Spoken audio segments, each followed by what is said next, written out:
Hello, I'm Mary V. Today, let's talk about improving your intonation and knowing when you're actually in tune. So there's a particular way of practicing intonation on the violin, and it's to compare every note that you play with the open strings. And that's the best way to find out if you're really in tune. So the first thing to do is make sure that your violin is in tune. So when you're tuning up, it's really best to check on both strings. So there's the A, there's the D, but play them together so you get used to the sound of a perfect fifth.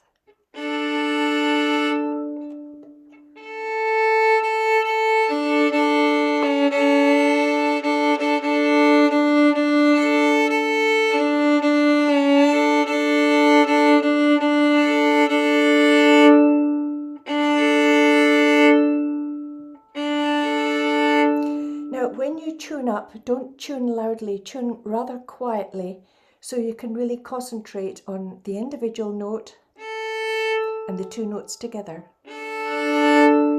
And allow your violin to ring out so that you can really hear the vibrations properly.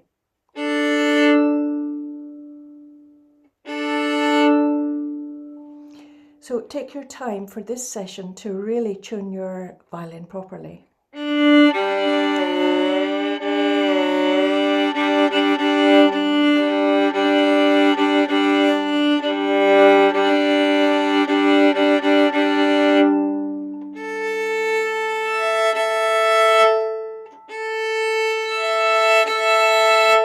So notice I start with one note and then I let the other string join.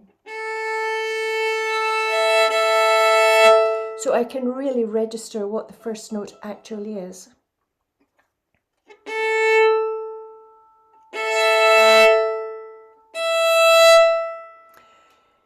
So playing on two strings is absolutely essential to tune up your violin. Don't ever tune just using one string. So intonation on the violin is really about ear training.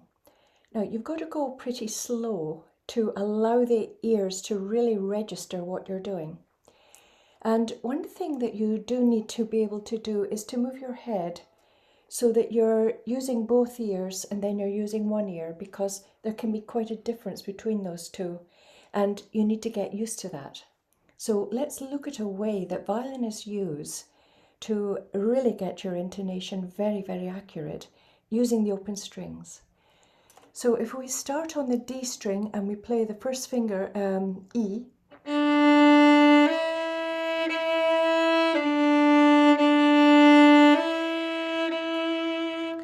so we're checking that whether the note is in tune from the open string, but also we're going to check with the open G below.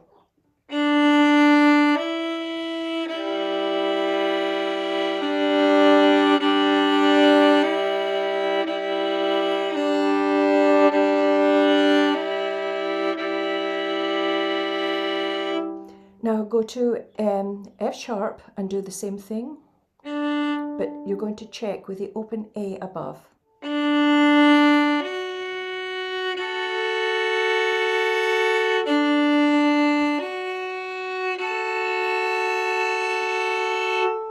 And then we go to G using the third finger and we're going to check with the open G below.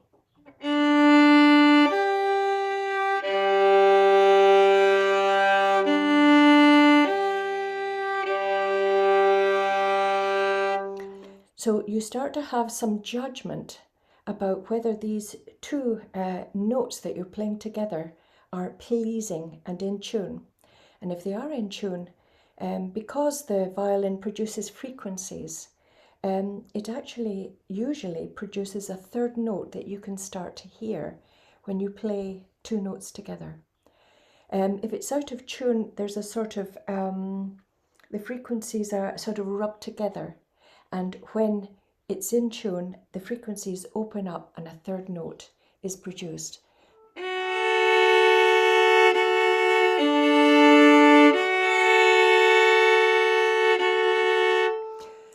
So that third note, I don't know if the microphone will actually pick it up, but it's quite loud when I'm playing this.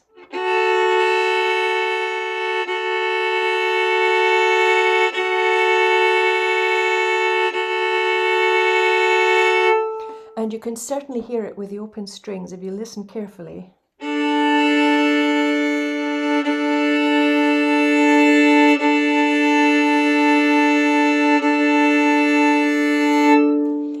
I don't know if you picked that up, but you can hear an inner pulse, wow, wow, wow, wow, wow, wow, like that.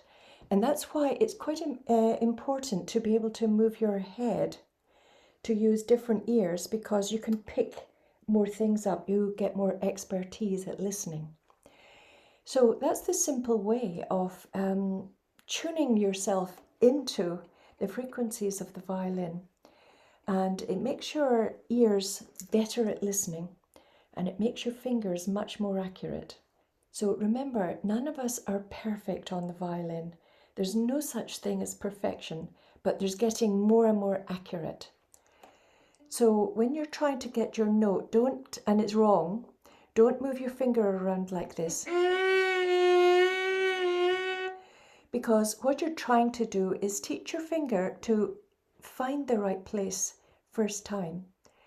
So most of the time it's not in the right place, but you've got to stay calm and teach your finger eventually to get into the right place with the help of the open strings.